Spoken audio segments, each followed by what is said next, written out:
Por isso chamou pelo nome de Babel, pois ali o Senhor confundiu a língua de toda a terra, e dali o Senhor os espalhou sobre a face de todo o mundo.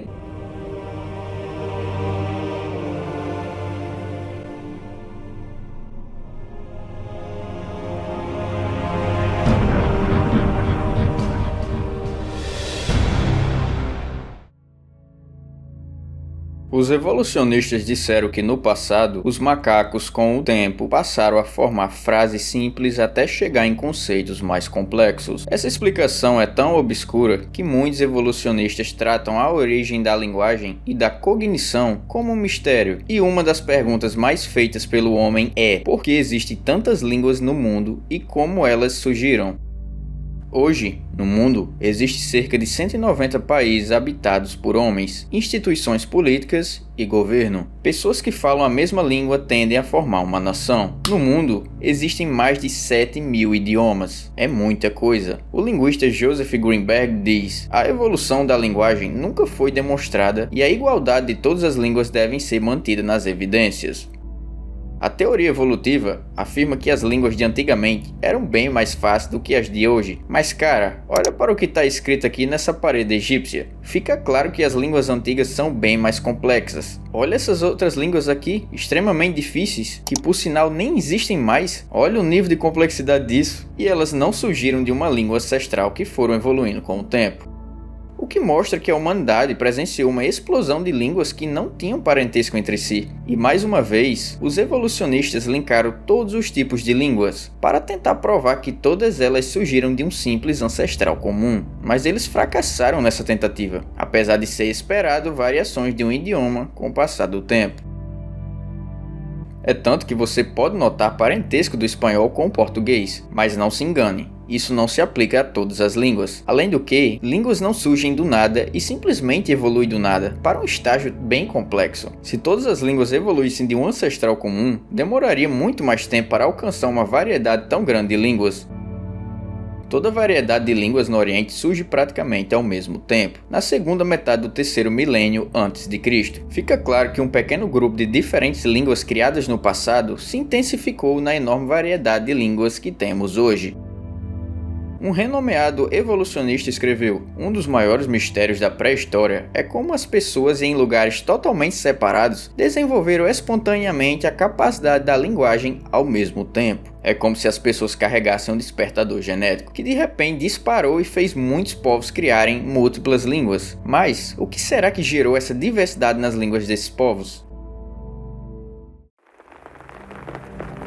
Após Deus enviar o dilúvio e salvar Noé e sua família da enchente, os descendentes de Noé que viviam na antiga Babilônia migraram para o oeste e se estabeleceram em uma terra chamada Sinar. E esse grande número de pessoas falavam a mesma língua. É tanto que a Bíblia nos confirma isso. Toda a terra falava uma única língua, que poderia ser compreendido por todos. Os estudiosos não acreditavam no relato de Noé, mas entenderam que a origem das línguas aconteceu no Oriente Médio. Esses homens da linhagem de Noé, ao se estabelecerem em Sinar, não se contentaram em apenas se instalarem naquelas terras áridas. Sua população estava crescendo e o povo desejava estabelecer um símbolo de grandeza para sua nação. E que símbolo melhor que uma torre que pudesse alcançar até o seu Criador, não é mesmo? Eia, edifiquemos nós uma cidade e uma torre cujo cume toque nos céus, e façamo-nos um nome, para que não sejamos espalhados sobre a face de toda a terra. A interpretação judaica do primeiro século afirma que Nimrod, o rei da terra de Sinar, foi o principal responsável pela construção da torre e que ela foi feita como ato de desafio contra Deus. Obviamente, os céus foram destinados apenas para o próprio Deus, mas de qualquer forma, os babilônios disseram: venham, vamos fazer tijolos e queimá-los bem. Existe um relato detalhado da Torre de Babel no livro dos Jubileus, uma antiga obra judaica religiosa, onde são mencionados os materiais exatos usados na construção da torre, também contendo a altura e o tempo de duração para ser feita. Embora essa informação seja questionada, o texto diz: e começaram a construir, e na quarta semana fizeram tijolos no fogo, e os tijolos serviram-lhes de pedra, e o barro com que cimentaram era betume, que vem do mar e das fontes de água na terra do Sinar. E construíram 43 semanas depois. Sua largura era de 203 tijolos, e a altura de um tijolo era um terço de um. A altura da torre totalizava quase 3.000 metros, e a extensão de uma parede era de 13 estados, e a de outra era 30 estados.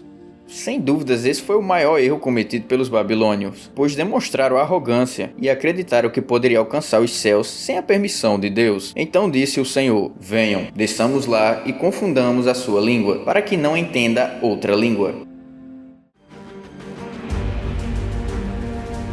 Para impedir que os babilônios construíssem a torre, Deus confunde a linguagem de toda a terra, tornando os migrantes incapazes de se comunicarem uns com os outros, para que a torre nunca fosse concluída.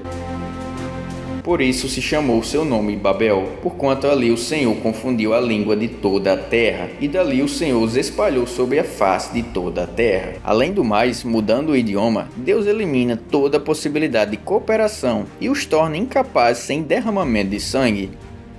Alguns também acreditam que Deus dividiu as línguas para evitar que os seres humanos construíssem torres muito altas, pois eles não conseguiriam respirar, e claro, garantir que os humanos explorassem mais regiões. Sede fecundos, multiplicais e encheis a terra. Flávio Josefo afirma que a razão pela qual Deus não matou as pessoas da torre foi porque já havia enviado o dilúvio e que se isso não fosse suficiente para fazer o homem enxergar o erro em seus caminhos, nada seria. Anos mais tarde, Nabucodonosor II tentou reconstruir a torre, mas a torre nunca foi concluída. O projeto foi abandonado e sucumbiu ao tempo, comprometendo a estrutura da torre. Alexandre o Grande e outros diversos líderes também tentaram reconstruir a torre, mas o edifício parecia amaldiçoado, pois ninguém jamais conseguiu realizar tal feito. Se você observar, milhares de torres espalhadas pelo mundo foram construídas após as pessoas serem dispersas da Torre de Babel, pois elas levaram conhecimento para todo lugar do mundo. No topo dessas torres, mais conhecidas pelos seus nomes de zigurates, tinha como prática de fazer sacrifícios e rituais para demônios. Essa prática de sacrifícios no alto de uma torre pode ter sido uma herança de Babel. Existem diversas histórias sobre a Torre de Babel, mas todas elas no final acabam contando histórias bastante semelhantes. Assim como Lúcifer tentou se exaltar e como Adão e Eva acreditaram que poderia se tornar iguais ao Criador, vemos um padrão: o homem sempre buscou ultrapassar seus próprios limites. E fica muito claro nessa história que Deus reconhece a capacidade do homem de conseguir superar qualquer problema, e que ele possui a engenhosidade para construir ou criar qualquer coisa que desejar. Mas essa capacidade, quando usada contra o propósito divino, leva à ruína, como aconteceu em Babel. Em Babel, os homens se dividiu pela língua, mas nos dias dos apóstolos de diferentes línguas, estavam unidos ouvindo a pregação do Evangelho. Independente da língua, a missão de todo cristão é pregar o Evangelho. Mas qual a sua opinião? Deixa aqui embaixo.